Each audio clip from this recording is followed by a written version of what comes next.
Votre professionnel de santé ou votre service de santé vous a demandé de surveiller votre état de santé. Et vous vous dites « Quoi? Pourquoi est-ce que je dois faire ça? Pour combien de temps?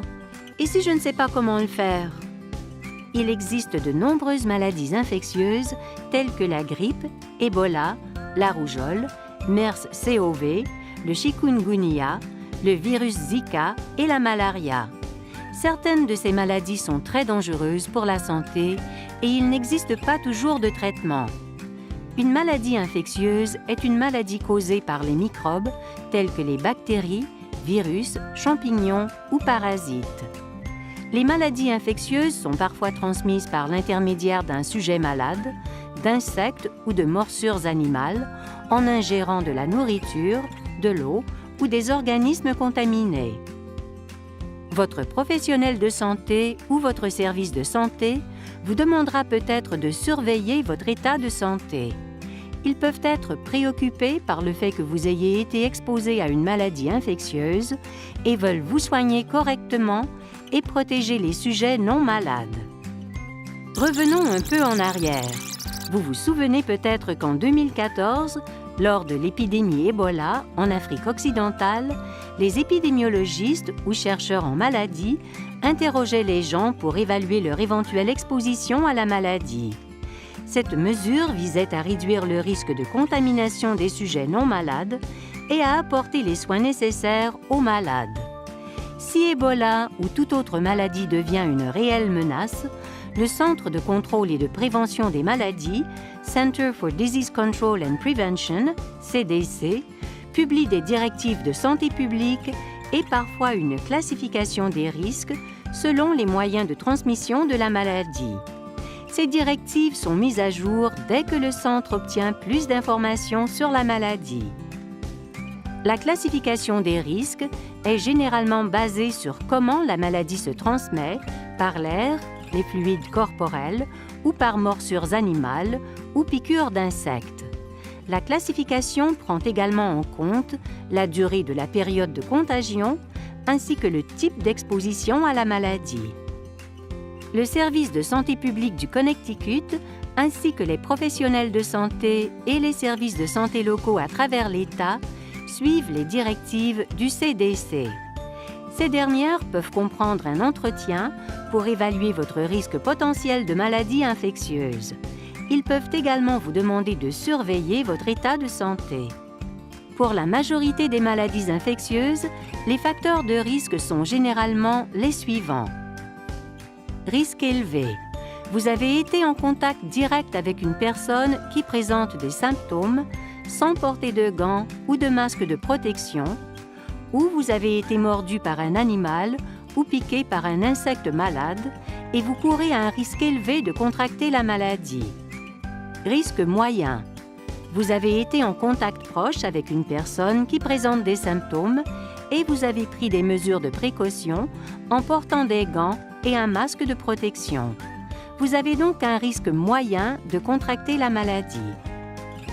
Risque faible mais non nul. Vous avez été brièvement en contact, par exemple, vous avez serré la main d'une personne malade, vous étiez dans la même pièce ou vous avez voyagé dans un avion avec une personne malade. Ce type de contact entraîne un risque faible de contracter la maladie. Voyons à présent ce que vous devrez faire et pendant combien de temps si l'on vous demande de surveiller votre état de santé. Si vous appartenez à l'une des catégories à risque du CDC, votre professionnel de santé vous demandera peut-être de surveiller votre état de santé. Le type de surveillance et sa durée dépendent de la maladie dont il est question. Voici une liste de mesures qui pourront vous être demandées. Déplacement réduit. Si vous faites partie de la catégorie à risque élevé, vous devez réduire vos déplacements. Vous ne pouvez pas prendre les transports publics, même si vous vous sentez bien. Vous devez effectuer tous vos trajets en véhicule privé et vous coordonner avec le service de santé. Surveillance active.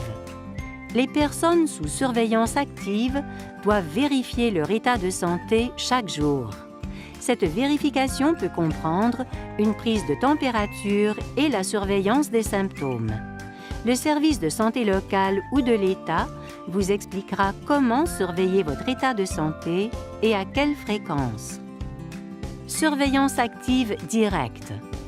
Les personnes sous surveillance active directe sont contrôlées en personne par le service de santé local ou de l'État afin de s'assurer qu'elles sont en bonne santé. Cela peut comprendre des visites en personne et ou par vidéo pour vérifier que vous prenez bien votre température chaque jour. Vous devrez également parler de vos éventuels voyages au service de santé. Auto-observation. L'auto-observation signifie que vous devez surveiller votre état de santé et particulièrement les éventuels symptômes. Le service de santé peut expliquer à quel syndrome vous devez faire le plus attention. Si des symptômes apparaissent, appelez votre service de santé immédiatement. Autosurveillance. L'autosurveillance signifie que vous devez rester attentif à votre état de santé en général et prendre votre température quotidiennement. Vous ne devez pas rendre compte quotidiennement des résultats au service de santé. Cependant, si vous développez des symptômes, y compris de la fièvre, isolez-vous et contactez immédiatement le service de santé. Quels symptômes devez-vous guetter?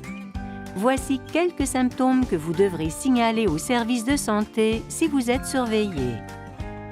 Fièvre, frissons et sueur, faiblesse physique, manque d'appétit, diarrhée, crampes d'estomac, maux de tête, changement cutané ou rougeur, mal de gorge, problème de respiration, tout autre symptôme indiqué par le service de santé.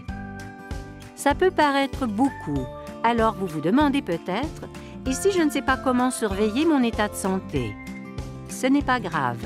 Votre professionnel de santé et le service de santé vous donneront des consignes étape par étape de quoi faire et comment le faire.